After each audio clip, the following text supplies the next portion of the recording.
যে গেট দিয়ে হাজি সাহেবরা বার হয়, ঢোকার গেট নয়, বার হওয়া গেটের বাম দিকে হযরত উসমানের কবর, ফাঁকা আসমানের তলাতে। শুধু একটা ছোট্ট পাথর, এরকম ছোট ছোট পাথর দিয়ে মানে চিহ্ন করা আছে যে এটা হযরত উসমানের কবর। চাদর নাই, মোমবাতি নাই, ধূপ নাই, কিচ্ছু নাই। আর আমাদের পশ্চিম বাংলা, বিহার, ঝাড়খণ্ড কিছু গাধা আছে, এই গাধা তার বাপের, তার দাদুর কবরে চাদর চড়িয়ে মোমবাতি আর ধূপ দিয়ে এমন ঠাকুরের মতো পূজা করছে, মনে হচ্ছে ওর বাপ ওর দাদু মনে হয় জান্নাতের ঠিকা নিয়ে বসে আছে। করছে না? পাছার চামড়া তুলে দিতে হবে এদের। হারামখোর। হযরত উসমানের মতো বিশ্ববিখ্যাত মানুষ, হযরতে আলীর মতো বিশ্ববিখ্যাত মানুষ, হযরতে হামজার মতো বিখ্যাত মানুষ ফাঁকা আসমানের তলায় শুয়ে আছে, আর ওর বাপের কবরে চাদর চড়িয়ে রেখেছে। শিরক। আল্লাহর নবী সাল্লাল্লাহু আলাইহি ওয়াসাল্লাম খুব কাঁদছেন। ঘটনাটা মন দিয়ে শুনুন। উহুদের ময়দানে আল্লাহ রসুল ফাঁকা জায়গায় দাঁড়িয়ে অঝরে কাঁদছেন। 70 জন সাহাবী শহীদ হয়েছেন। আল্লাহ রসুল সাহাবীদেরকে বললেন, লাশগুলোকে এক জায়গায় করো। লাশগুলোকে এক জায়গায় করে দেখা যাচ্ছে 68 জন লাশ। দুটো লাশ খুঁজে পাওয়া যাচ্ছে না। এক, নবীজির আপন চাচা, নাম তার হামজা। দুই, এই সেই হানজালা, বিকালবেলাতে আল্লাহ রসুল যার বিবাহ পড়িয়েছেন। আল্লাহ রসুল দাঁড়িয়ে আছেন। একজন পর্দানাসীন মহিলা চলে এলো উহুদের ময়দানে, এসে আল্লাহ রসুলকে বলছেন, আল্লাহ রসুল আপনি আমাকে চিনতে পারছেন? আল্লাহ রসুল বলছেন, না, আমি তো তোমাকে চিনতে পারছি না। তখন মহিলাটি বলছেন, আল্লাহ রসুল আপনি গতকাল বিকালবেলাতে কারোর বিবাহ পড়িয়েছেন? তখন আল্লাহ রসুল বলছেন, হ্যাঁ, আমি তো হানজালার বিবাহ পড়িয়েছিলাম। তখন মহিলা বলছেন, আল্লাহর নবী গো, আমার হাতের মেহেন্দিটা আপনি দেখেন, এখনো পর্যন্ত কাঁচা, শুকিয়ে যায়নি। আমি সেই হানজালার স্ত্রী। বিশ্ব নবী আরো জোরে কেঁদে বলছেন, ও বিবি, হানজালার বিবি, শুনে রেখে দাও, সব কিছু ভালো, কিন্তু দুইজনকে খুঁজে পাওয়া যাচ্ছে না। এই উহুদের ময়দানে আমার 70 জন সাহাবী শহীদ হয়েছে, সবার লাশগুলোকে পেয়ে গেলাম, দুইজন আর পাওয়া যায় না। এক হলো আমার চাচা, নাম তার হামজা, আর দ্বিতীয় হলো তোমার স্বামী, নাম তার হানজালা। তখন মহিলাটি বলছেন, আল্লাহ রাসূল কার লাশ খুঁজে পাওয়া যাচ্ছে আর যাচ্ছে না এটা আমি আপনাকে বলতেছিনি, এটা আমার বলার বিষয় নয়। আমি একটা কথা শুধু বলতে এসেছি, আপনি তো বলেছেন আল্লাহর রাস্তায় যুদ্ধ করতে গিয়ে যারা শহীদ হয় তাদেরকে রক্ত মাখা অবস্থায় ওই জামা কাপড় পরিয়ে দাফন করানো হয়। আল্লাহ রাসূল, আমার স্বামী হানজালা যদি শহীদ হয়ে থাকে, আমি শুধু এই কথাটা আপনাকে বলতে এলাম যে আপনি তাকে একটু গোসল করিয়ে দেবেন। কারণ আপনি বিবাহ পড়ানোর পর আমরা স্বামী স্ত্রী দুজন এক বিছানাতে ছিলাম, আমাদের বাসর ঘরে স্বামী স্ত্রী মিলন হয়েছে, কিন্তু আমার স্বামী হানজালা আপনাকে এত ভালোবাসে যে আপনি জেহাদের কথা বলেছেন, ফরজ গোসলটা পর্যন্ত করতে ভুলে গেছে, আপনার ডাকে সাড়া দিয়েছে। আল্লাহ রাসূল আপনাকে গোসল করিয়ে দেবেন। এই মুহূর্তে জিবরিল এলেন। জিবরিল এসে আল্লাহ নবী সাল্লাল্লাহু আলাইহি ওয়াসাল্লামের কাছে হাজির।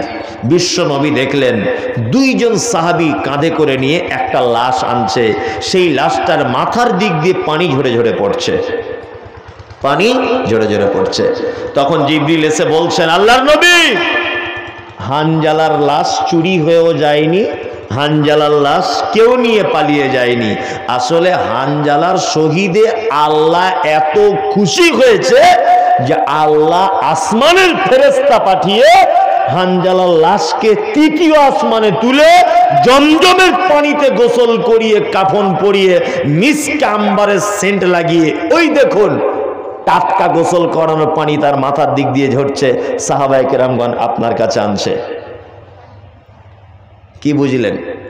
পৃথিবীতে একজন ভাগ্যবান পুরুষ যার শহীদে আল্লাহ খুশি হয়ে তৃতীয় আসমানে গোসল করিয়ে মুহাম্মদ সাল্লাল্লাহু আলাইহি ওয়াসাল্লামের কাছে পাঠিয়ে দেওয়া হয়েছিল। কত নবী প্রেমিক ছিলেন, আল্লাহু আকবার। নবীজিকে কত ভালোবাসতেন।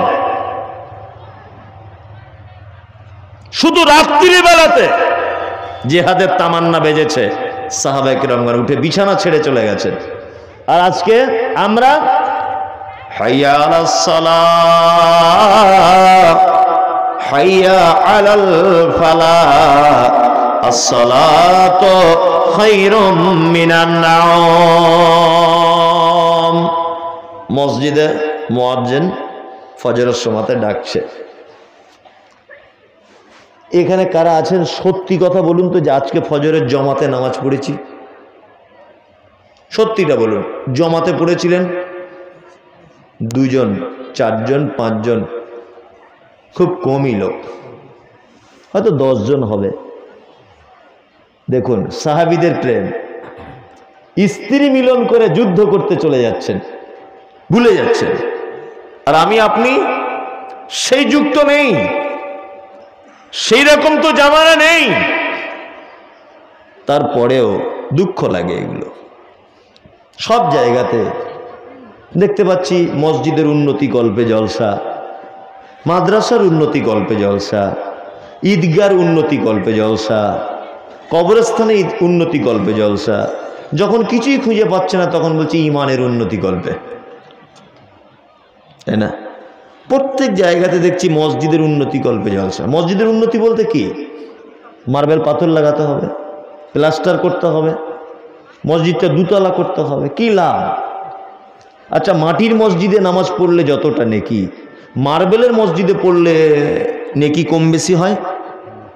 হয় না। অথচ আপনি খোঁজ নিয়ে দেখবেন, কেউ রাগ করবেন না, আমি একটু বাস্তব কথাগুলো বলি, ওই জন্য আমাকে লোক গালাগালিও করে মোবাইলে, খুব কমেন্টগুলো দেখবেন। মসজিদের কমিটিরা সিদ্ধান্ত নিয়েছে 2 তলা করতে হবে, জলসা করতে হবে, কিন্তু কমিটি 12 জন, তার মধ্যে হিসাব করে দেখা যাবে 9 জন বেনামাজি, 5 ওয়াক্ত নামাজ পড়ে না। ঠিক বলছি না? আকসার জায়গাতে এগুলো নামাজ পড়ে না,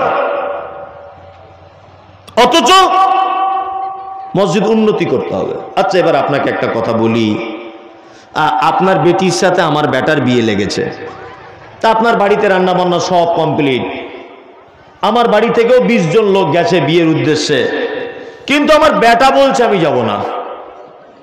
আমার বেটা যার সঙ্গে বিয়ে হচ্ছে ও বলছে আব্বা আমি যাব না। আচ্ছা আপনার বাড়িতে আজকে যদি 1000 যদি কুটুম আসে, সব থেকে বড় কুটুম আর মেন কুটুম আজকের দিনের কে? জামাই দিয়েছে, তাই না? তার মানে একটা বিয়ে বাড়িতে জামাই যদি না আসে তাহলে ও কুটুমদের আর কোনো দাম আছে না। মেন সৌন্দর্যটাই তো মেয়ে, বর আর বউ, তাই না? জি।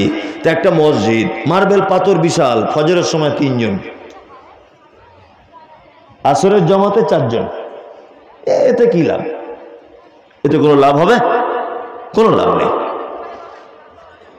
অনেক মসজিদে আল্লাহর কসম করে আপনাকে বলছি, আপনি এই শীতকালে রিপোর্ট নিয়ে দেখুন যে মুয়াজ্জিন আর ইমাম 2 জনা মিলে জমাত করে চলে যাচ্ছে, অথচ গ্রামের 200 পরিবার সবাই ঘুমিয়ে আছে, কেউ নেই। আল্লাহু আকবার। আল্লাহ তুমি এই জাতিকে বাঁচাও, আমিন। আর একটা কথা বলে রাখছি, শুনে রেখে দেন। আপনি মানে অতক্ষণ পর্যন্ত জান্নাতের মেহমান হতে পারবেন না যতক্ষণ না পর্যন্ত সালাত আদায় না করবেন।